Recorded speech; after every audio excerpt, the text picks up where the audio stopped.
Okay, good morning, everyone. Questions? How did your homework go?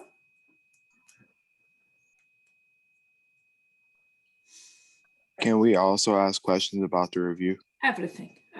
It's Okay. I'm not going to introduce anything new today. It's all review. Okay, so we start with the questions about the material I explained yesterday, and then we proceed to the review. Okay. Just give it a second so everybody joined in.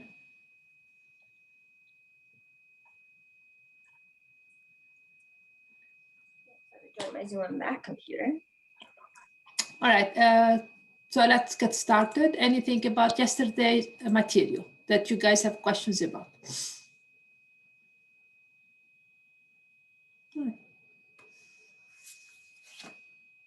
Okay, so we start the review. If you guys were comfortable, so number 8, 9.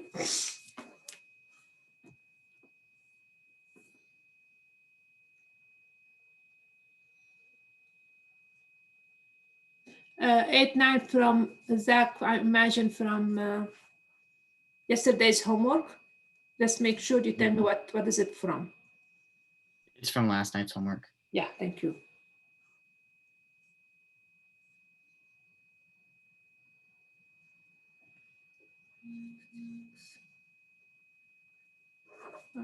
So that's number 8. That's a typical improper integral. That's an integral over an inbounded domain. So the definition, first we start with definition. We don't move for anywhere beside definition. So that's the integral from 2 to t of 1 over x dx when t goes to infinity. Okay. So that's the limit as t goes to infinity of antiderivative of 1 over x is the ln evaluated between 2 and t. So this will give us what? So it's the limit as t goes to infinity of ln of t minus the ln of 2. And now limit problem. When t goes to infinity, what happened to the ln? So, yeah, no. So when t goes to infinity, the log also goes to infinity. So to help you with those problems, you can basically memorize the graph of the log. That's the log. When t goes to infinity, the log goes to infinity, but very slowly. That's why it doesn't go fast. It doesn't like rise quickly like this. It just go, but very slowly. So even when xt is 100, the value of the log is still small, but it keeps creeping up. It keeps creeping up, and it blows up to infinity. Minus ln of 2, that's a number, that's equal to infinity. The integral diverges. Okay. Let's look at number 9.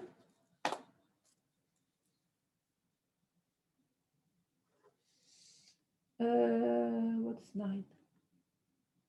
From 2 to infinity.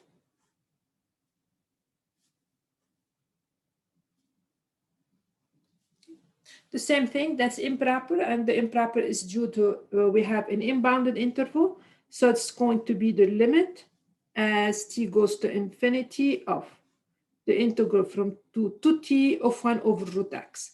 Now, because we need to integrate this, we have to rewrite it using fraction exponent. So this would give us the limit as t goes to infinity of 1 over minus a half plus 1, which is 1 over a half, x to the power minus a half plus 1, which is x to the power a half, evaluated between 2 and t. Now again, we evaluate the definite integral, and then we let t goes to infinity. So that's the square root of t minus the square root of 2. So again, that's basically, that's 1 over root x, looks like that. This is my 2, and I'm looking at this infinite region. I'm asking myself, what about its area? Is it going to infinity or it doesn't? And now when t goes to infinity, so this is equal infinity, again, diverges. Okay. So the first step is to find the integral up to t. That's the first step. It means this is what we get here. That's the integral, that's the area. So the first step, we get this area. And then we say, okay, let us now give t larger and larger value. What happened to this area? So when t goes to infinity or t take larger and larger value, this area will blow up. Now we look at the last problem.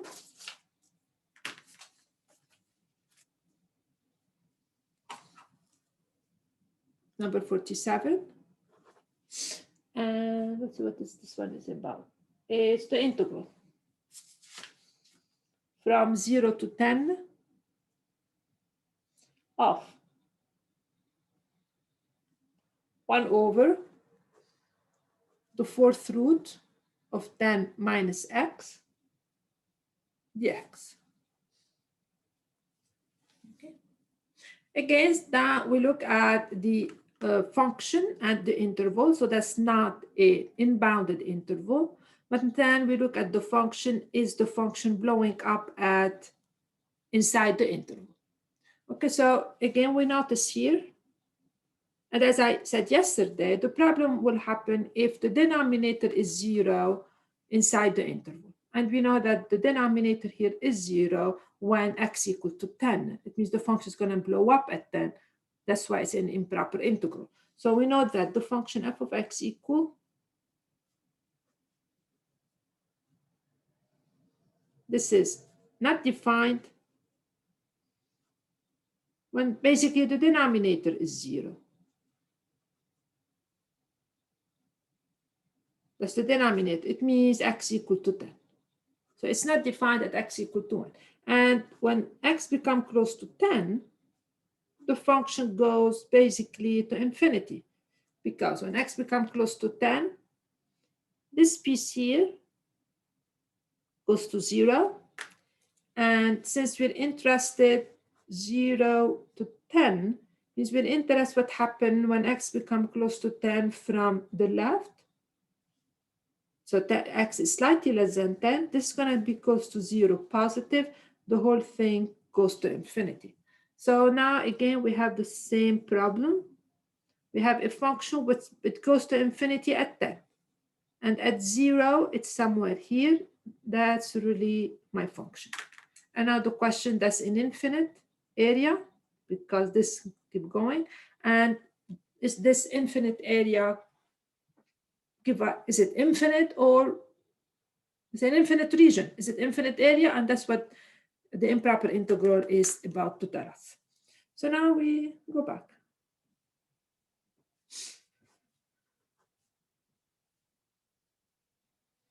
Yes, first we start with the limit. Make sure we get that straight. It's the following limit. The problem occurs here, so we integrate up to t. Means we find this piece first, this area first, and then we let t become closer and closer to 10. So that's the integral from 0 to t of 1 over the fourth root of 10 minus x dx.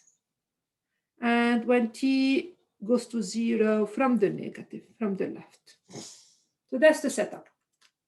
After that, we integrate. So I'm going to find the antiderivative without limit, and then I go back to the limit. So I'm not doing limit at the beginning to make it easier with no confusion. Now, how do we evaluate this integral very quickly? U substitution. That's a U substitution. We're going to put U to be 10 minus x. The du is minus the dx.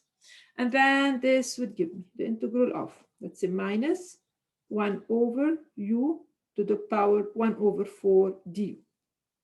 Okay, which give me the following. Minus integral of u to the minus 1/4 du means this is equal to minus 1 over minus 1 over 4 plus 1, u to the minus 4 plus 1. I don't worry about constant because eventually I'm going back to a definite integral. So constant will actually cancel out. Minus a fourth plus 1, that's a 3/4, and the minus, so I'm going to get minus 4/3. My u is the 10 minus x. I did not change limit. I'm back to my original variable. And minus a 4, that's going to give me 3/4.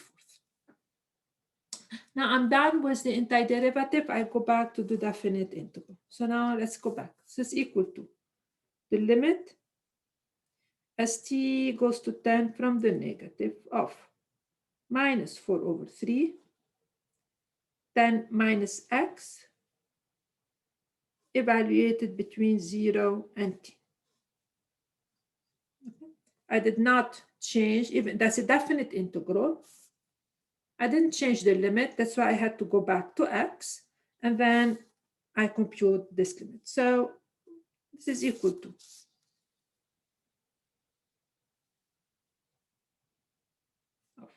minus 4 over 3 times 10 minus t to the power 3/4 minus 10 to the 3/4.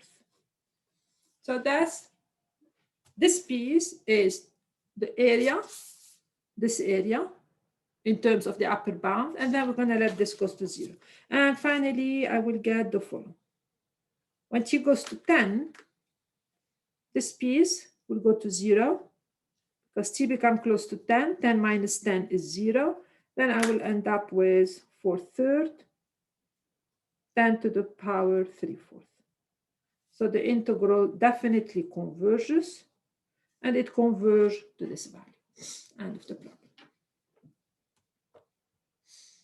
Okay, any questions?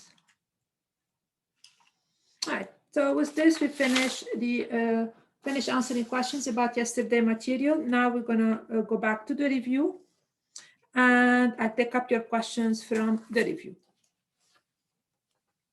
But before I take up, now from the review. Before I take up, so please, you guys can put all the problems you have from the review, and I'll go through them one by one.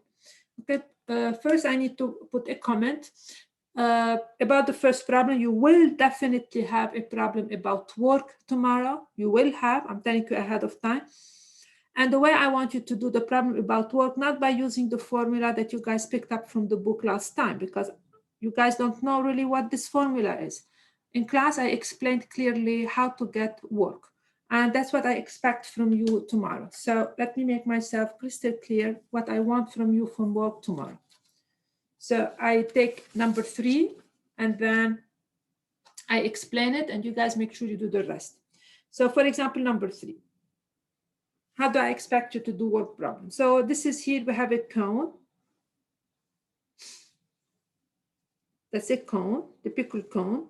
And it is 4 feet of height. So I'm doing number 3 just to remind you how I want the work problem to be handled. And the radius is 1, so that's from here to here. And it's full of water, so all the way up. And the question is, set up the integral to find the work required to pump all of the water out from the spout on the top of the tank. So there's a spout here, and I have a question. I'm listening. Just real quick, will you tell us if it's like an inverse cone or not? If I give you a cone, yes, absolutely. Okay. Like when I solved it, I don't remember how I looked at it. All right, so I would try to draw the picture, okay? All right. To make it easy for us. So I will draw the picture, there will be no confusion. So this is a 1 from here, and this is full of water. And we need to find all the work to pump all the water from the top of the tank. And I gave you density of water.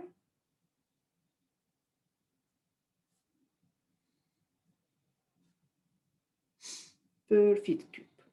Okay, that's pound. Remember, there were confusion last time. Pound is a unit of force. So if I give you pound, you don't have to multiply by the G. Okay, you multiply by G only if the unit is in kilograms. When the unit is, because kilograms is a unit of mass.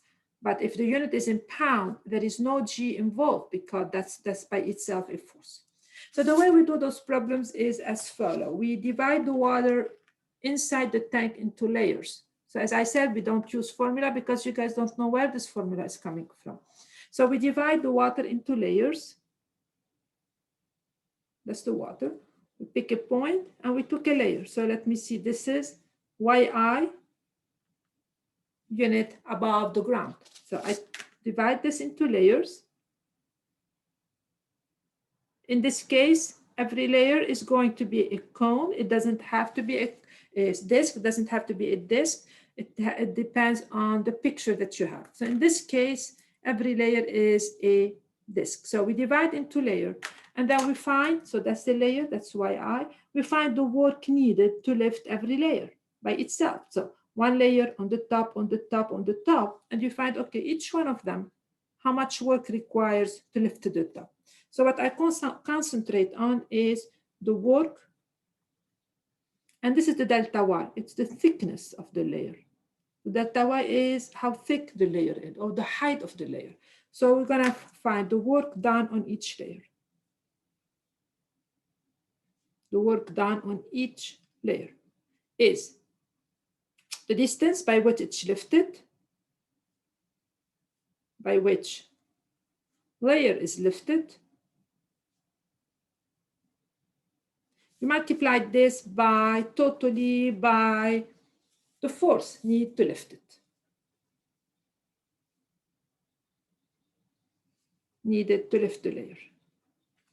Okay, so that's really what it is. And now we take every item by itself and we find a formula for it. So the distance. Every layer is going to be lifted by how much? If this is my 0, this is my y, the layer is going to lift it by 4 minus 1. That's the distance, because from here to here, 4 minus 1. Now the weight, or the force, is the weight of the layer.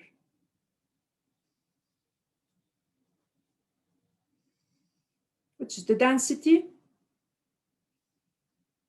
times the volume.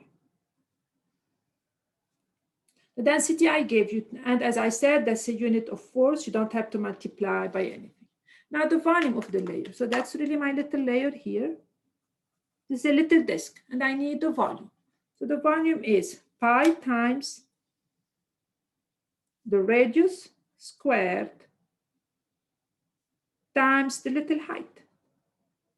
So the delta y, which is a lot of you last time didn't tell me where it comes from, and I took points, and I will take more points. The delta y is represented in this picture, actually the height of the cylinder, of this little disk. So now the question is, what is the radius of the little disk?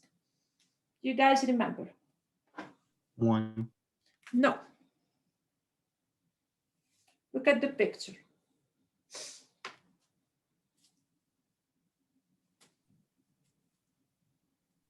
It's changing. What? It's changing as it goes up. Right, it changes, right? It's not 1. 1 is the radius of the cone. But what I want is changing. I want this one from here to here. That's what I'm focusing. That's what my RI. Is that clear? That's really the radius I want. Okay, that's the piece. And now the question is, what's the radius in terms of the height? So the only variable here is my height W. I need a formula for the radius in terms of the height. The radius is changing in this problem. As we go up, my layer is becoming smaller and smaller and smaller. That's really the picture.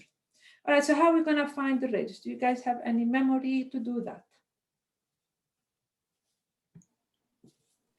Similar triangles. Exactly, we have to do similar triangle. Means we have to take the triangle inside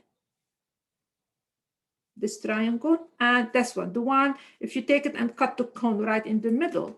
So you take this triangle inside, and then we relabel it the way it was relabeled here. So this is a 4 up to here. This is a 1, and my yi is here.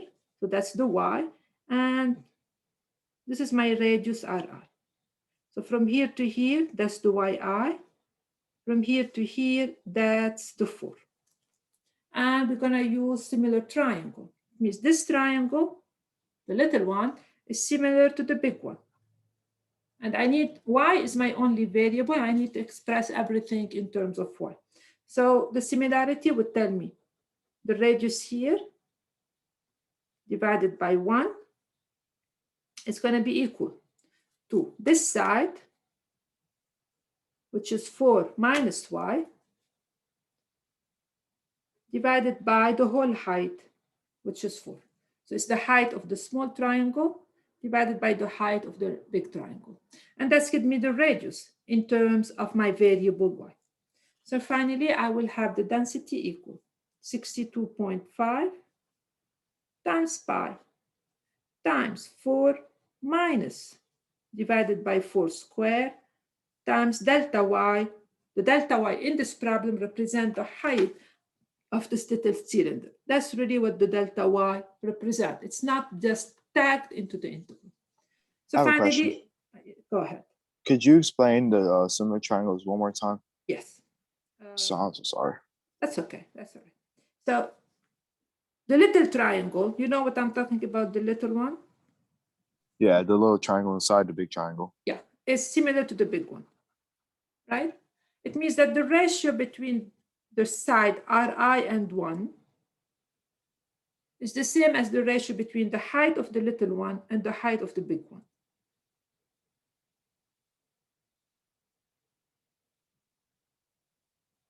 Did you follow me?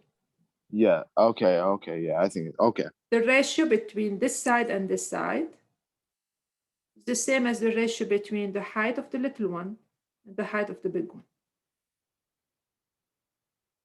Oh. Okay. Okay. Okay. What's the height of the small triangle?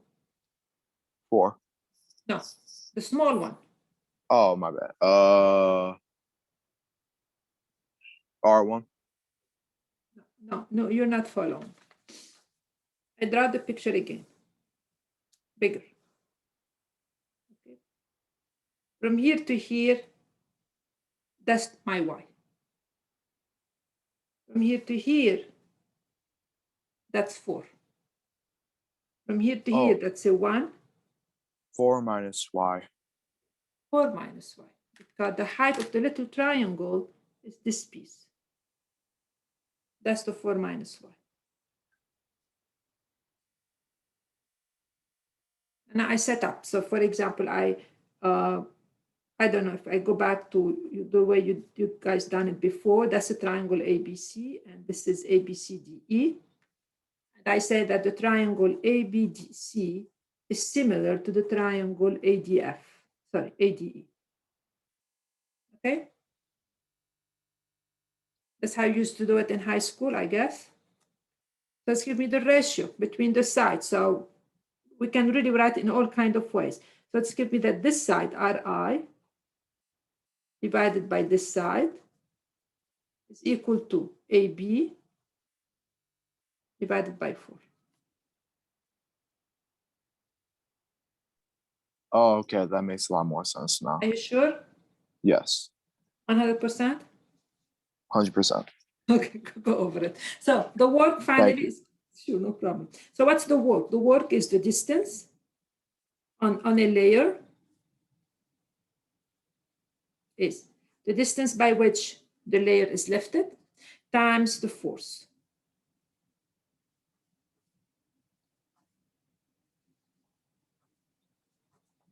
Delta y. That's on each piece. Now the total work is the integral. It's full up to here, so it's going to be the integral from 0 to 4 of 4 minus y, 62.5 pi. We know all the constants will go out eventually, but I will stop myself here, the dy. And that's really how the work will come. And that's what I'm expecting from you tomorrow. Okay. Question before I move on.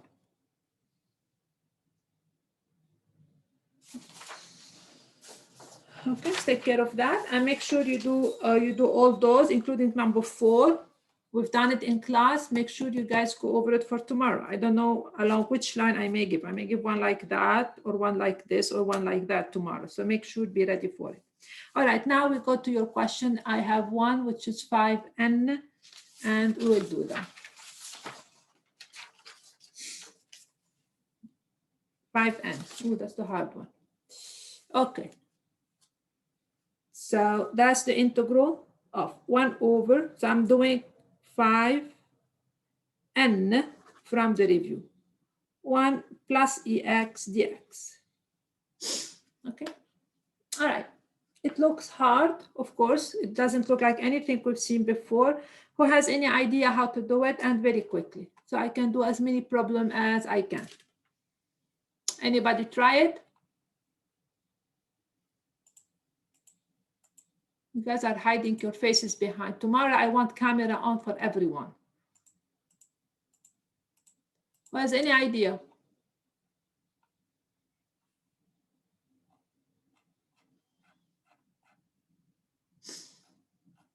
Anybody gave it any thought, any idea? Would it be U substitution? Okay, I mean, when nothing comes to our mind, U substitution is the way to go. What do you want your U to be? Maybe X. If you put U to be X, do you think you improve the problem or you stay where you are? No. What do you think? It basically makes it the same. Exactly. So we're not improving. Nothing. So who want to give it another shot? Can we make our substitution 1 plus e to the x? We try that. You know, because it's not, this is not clear in this problem which way to go. You know, it's not partial fraction, of course, not trig substitution.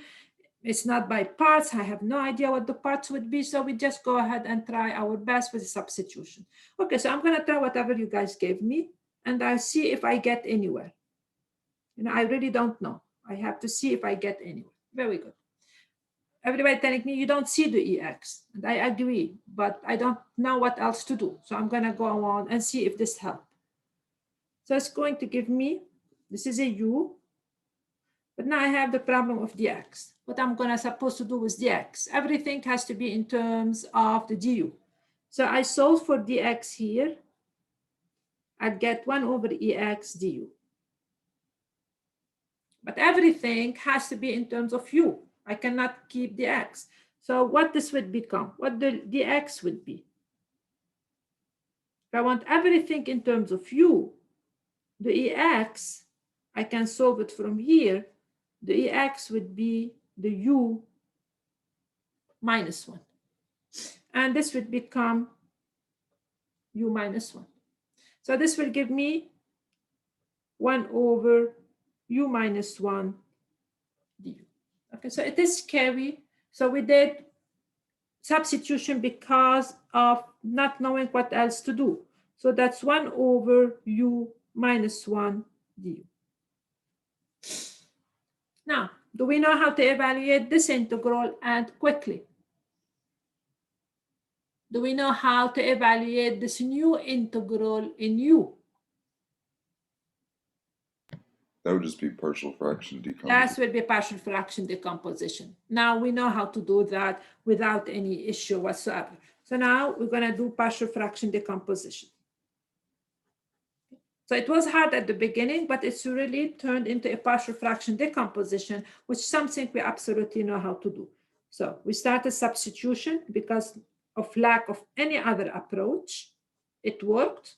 It led me to a partial fraction decomposition problem. And now we solve that. We multiply across by u times u minus 1 plus bu. And then I plug in my values. I will do it here because that's very simple. I take my u to be a 0. I plug it here. I will get 1 equal minus a. I pick u to be equal to 1. And I will get b equal to 1.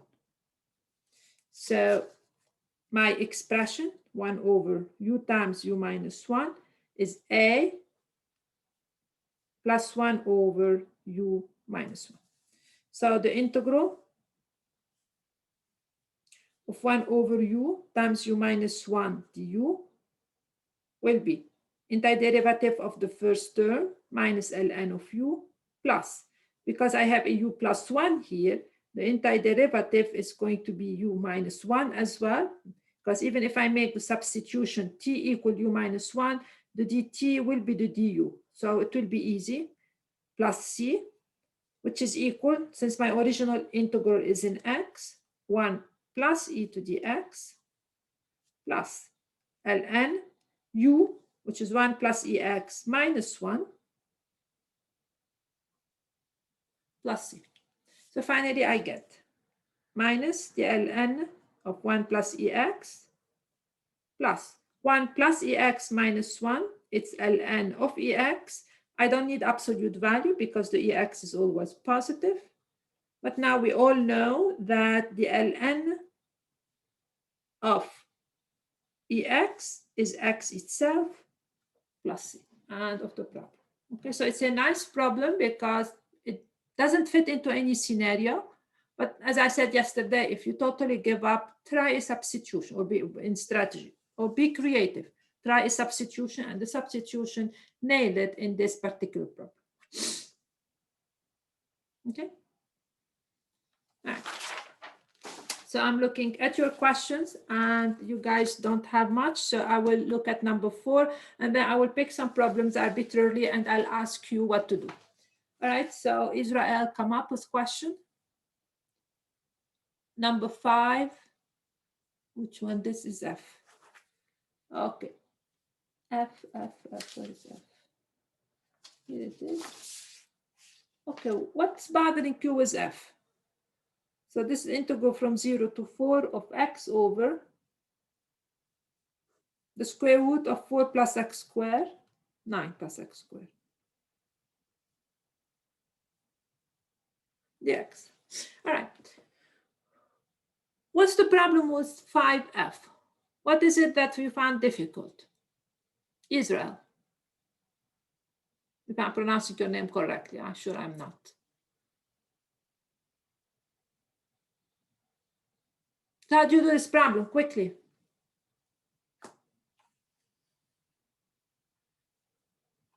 Would tangent work?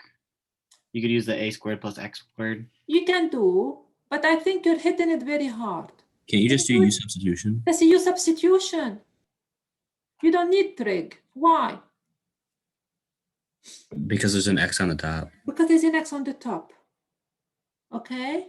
Yeah, you overthought it. A lot of students did overthinking, and that's the reason I put it. I want you to realize that when sometimes you don't need to hit it with a hammer, as we say. You don't hit every problem with a hammer. This is a very simple problem where you just, do a substitution. So this is 9 plus x squared, the du. It works with the trig substitution, but why? Why to bother? To x dx. Now I need to do what? I need to change the limit. If you want, you can change the limit now, or you can wait to the end. It doesn't really matter when you change them. If you change them at the beginning, you create an integral in u. You don't have to go back to x. If you don't, you find the antiderivative in terms of x, and then you use the limit on x.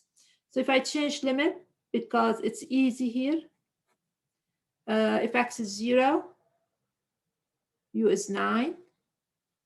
If x is 4, u is 9 plus 16, that's 25.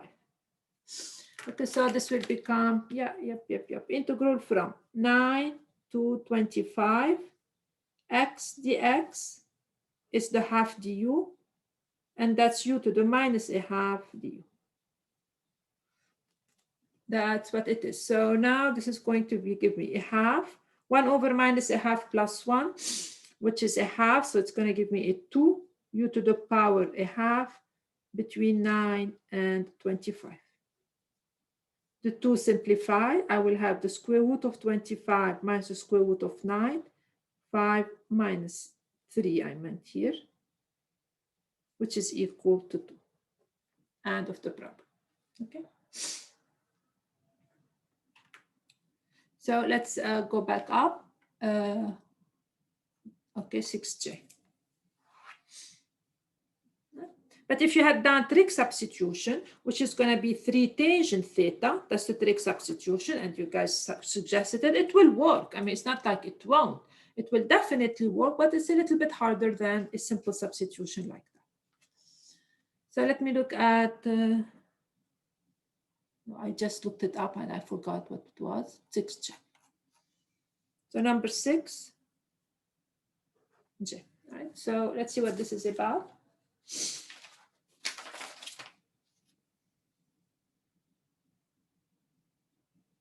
Okay.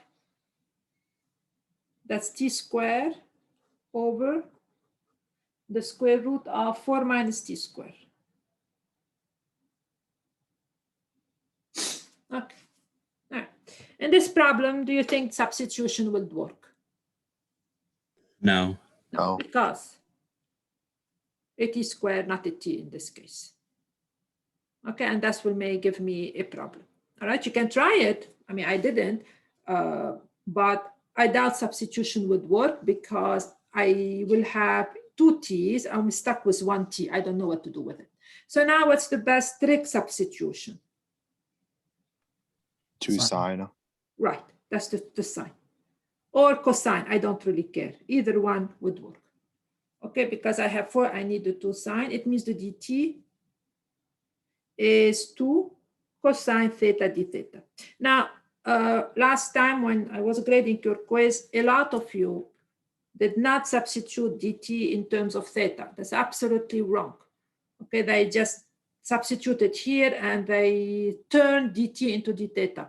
Be very careful, do not repeat this mistake. dt should be substituted in terms of theta. Now I do the substitution verbatim. T squared is 4 sine squared theta. And this is 4 minus t squared, means t times t, that's 4 sine squared theta. And the dt is the 2 cosine theta d theta. Now, of course, the main idea, the main goal of the substitution is basically to find a way to mathematically correctly remove the square root. So this doesn't change. There is nothing I can do here. Of course, I can start collecting constant, but I will do that in a minute. And then the term, that's the term I am having to deal with. Now I factor out my 4, leaving me with 1 minus sine squared theta. And do that very carefully. Don't just whatever you do. Be careful how you do that. So finally, this is going to be equal to the integral of 4 sine squared theta over. Now, the 1 minus the sine, that's the cosine square. This piece the cosine square. So now I will have integral square root of 4 cosine square. This would give me the 2 cosine theta d theta. And now those and those simplify. I will have 4 integral of the sine square theta d theta. Okay. All right, now I have a trigonometric integral that involves the sine, and the only power involved is in even power. There is no odd power. And the only way to do that if you use the half angle formula. Okay, so this will remind us the half angle formula, which is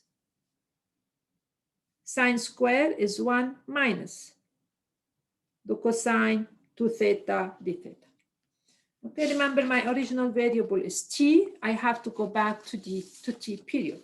So this is going to be equal to, so I push this up here. I'm going to 4 over 2. I have to take the 2 out. So this will have to go out and will leave me with a 2 here. And then I will left with 1 minus the cosine of that d theta. So it's equal to times. Antiderivative of 1 is theta minus. Antiderivative of cosine to theta. This is some of the integral that I would like to basically to know.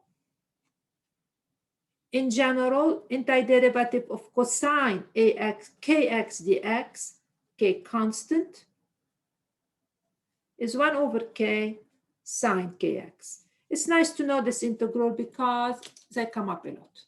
So this is going to be a half that's my sine 2 theta plus c. Okay, equal. And the last step is basically to go back to the original variable. So I need to go back to, this will give me sine 2 theta plus c. I need to go back to my original variable. To go back to original variable, I have to go back to the initial relationship that existed between theta and my variable. So back to t, because we called our initial variable t. The relationship that exists between them is that t is 2 sine theta, okay? And what I need the sine of 2 theta, okay? So here I can figure out the sine of theta equal t over 2. So theta is easy. Theta is the sine inverse of t over 2. So I took care of theta. So that's 2 times sine inverse or arc sine t over 2 minus.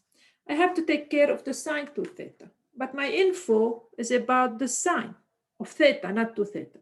So to get sine 2 theta correctly, we use what I call the double angle formula. 2 sine theta cosine theta. Okay, and then I find each one of them. Now, sine theta is t over 2. I still have to figure out the cosine. Okay, and that's where we draw our triangle here. Because I know the sine, I need the cosine. And I pick an angle to be theta, and I label my triangle. So the sine of this angle is t over 2. Now I say, okay, the sine is the opposite over the hypotenuse. So I'm going to make this 2 and make this t. But I need the cosine. The cosine is the adjacent over the hypotenuse. So I need Pythagorean theorem. Pythagorean theorem tells me that c squared plus t squared equal to 4. So c is the square root of 4 minus t squared. So this is the square root. So finally, I have my cosine. So my cosine is going to be the square root of 4 minus t squared divided by 2 plus a constant c. And at the end, I just have to simplify a little bit. I will get 2 sine inverse of t over 2 minus this and this go away, t square root of 4 minus t squared, and there is a 2 hanging in there, plus a c. End of the problem. Okay.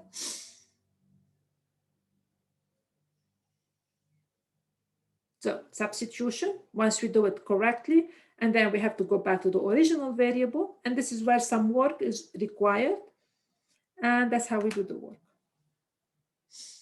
Questions before we move on? All right. There is one question hanging, number 4, and then if anybody has anything else, we will go through that. So I look at number 4, whatever it is, and you guys can keep putting your questions here. So, number 4 is the work one. Oh, real quick. Yes. Is there like a list of trigonometric identities that we should memorize? The one that you should, I will give you everything except what I will not give you are the basic relationship that exists between sine and cosine. It means that we make myself crystal clear. What I will not give you is this one.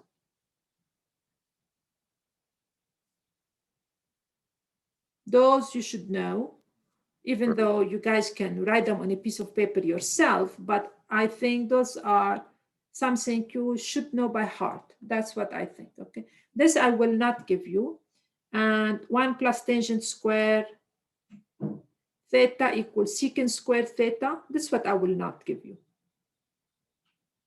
Sorry. But I will give you the double angle formula. I will give you the half angle formula. Those I'll give you because those you don't memorize and I don't care if you don't.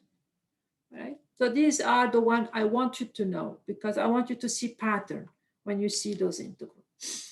Okay, so I won't give you those, but I will give you everything else. Okay. And the only other integral the only other thing you have to memorize beside the basic antiderivative, the one that you should know is the following integral. This one you should know. The reason you should know because those come up. So what I want you to know is what really comes up a lot. Sorry, it's 1 over a arctangent x over a plus c. Okay, so this one also I want you to know.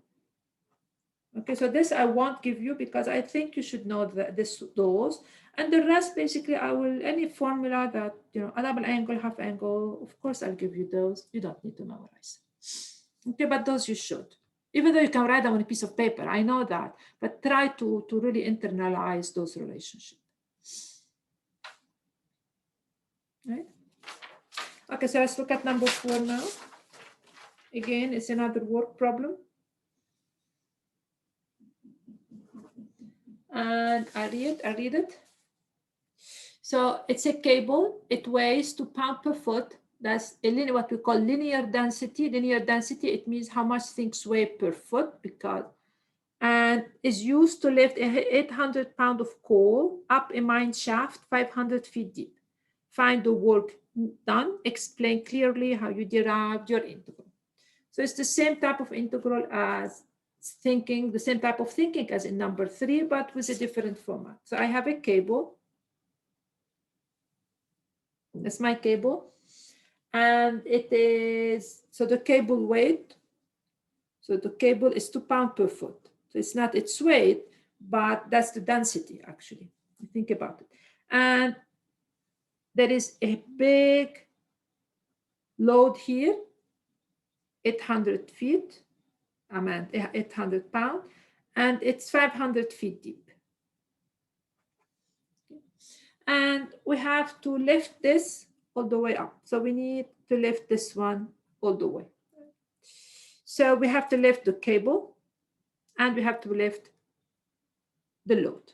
So an easy way to do this problem is, now the first easy way is that you say, okay, I have to lift this one and the cable. So I need to find, so the work is going to be work to lift the load. So we split it into pieces to lift load plus work to lift a cable.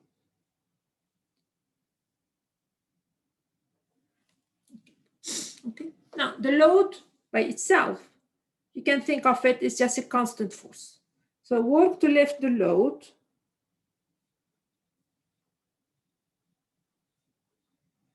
that's a constant force, so it's not changing. That's the load, you take it and you pick it up. Nothing is changing, is equal to the weight of it, that's pounds, so I am in the right unit, times the 500.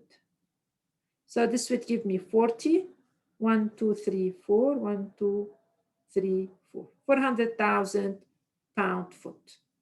That's the load. Now the cable is another story. Now we need to find the work to lift a cable.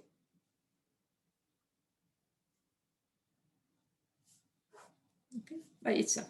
So now I forget about the load and then I have this cable to lift. And the way we say again, the amount of work needed to lift this piece of the cable is different than the amount needed to lift that piece because the distance by which each piece is lifted is changing.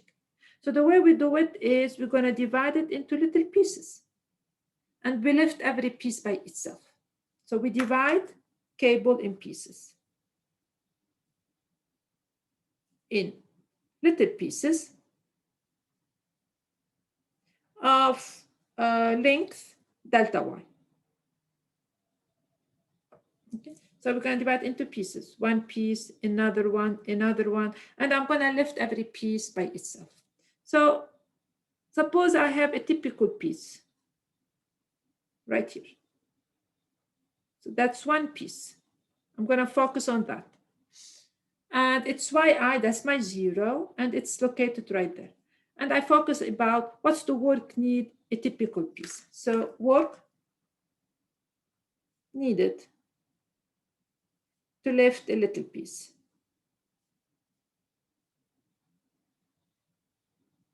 a typical piece. It's going to be the weight of the piece times the distance. Times the distance. Now each term by itself. What's the distance? And what's the weight? Okay. So what's the distance to lift a layer? The distance is from here to here, it's 500. So the distance is 500 minus yi. That's the distance by which I need to lift it. I have to take it from here to here. The weight is, what's the weight of this little piece? Now, the cable is 2 pounds per foot. So if it's a delta y, it's 2 times delta y. And finally, the work on a piece is going to be 500 minus yi times 2 delta y. So the work done on the cable is going to be the integral from 0 to 500 of the distance times 2 dy. And the total work you add is work on the load plus work on cable. So the work on the load was 400,000. The work on the cable was this integral that you have to proceed. Okay.